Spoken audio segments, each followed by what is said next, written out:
Sinagot ni Vice President Sara Duterte ang ilang isyong kinakaharap, kabilang ang mga inihahandang kaso laban sa kanya at ang usapin ng pagpapa-impeach sa kanya.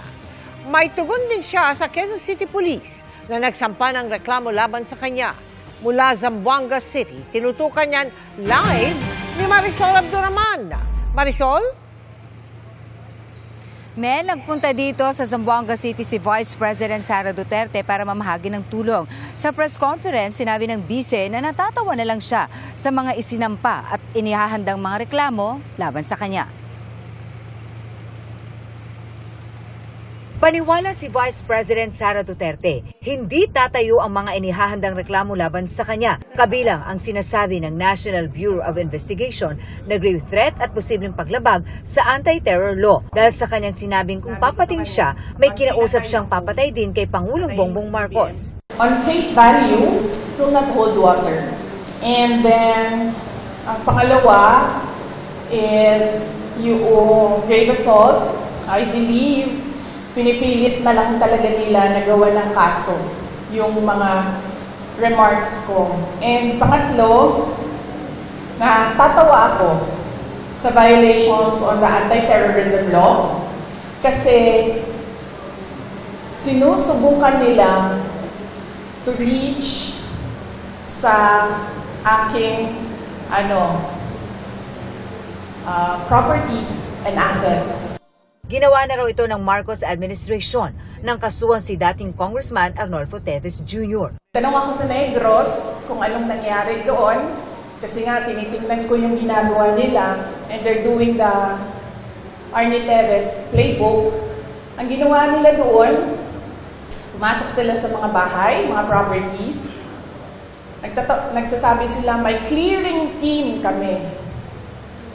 Para daw safe mag-search, mauuna yung clearing team, maglalagay ng kung ano-anong baril o kung ano-anong mga posibleng illegal na mga bagay, kasama na droga, ganon.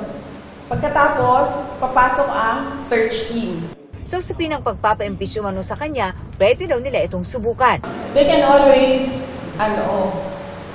gumastos at magwaldas ng pera ng gobyerno para i-impeach ang Vice President. Kung yan ba naman ang gusto nila, pagtakpan ang kakulangan at pagsisinungaling ng administrasyon.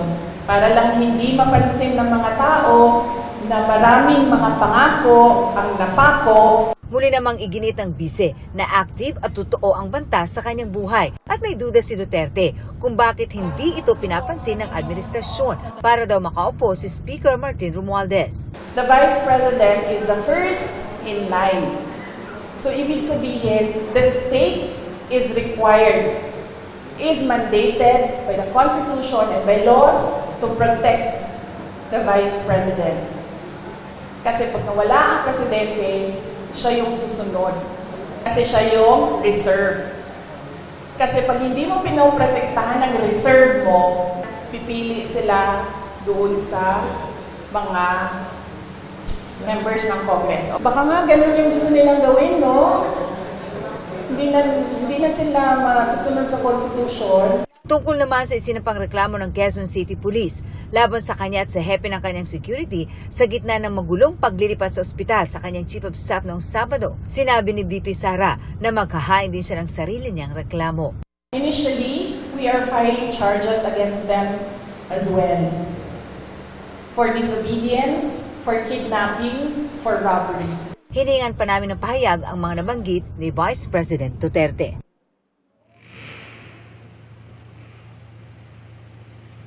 Bukod dito sa Zamboanga City, nagpunta rin kaninang umaga sa Basilan si Vice President Duterte at namahagi rin ng tulong.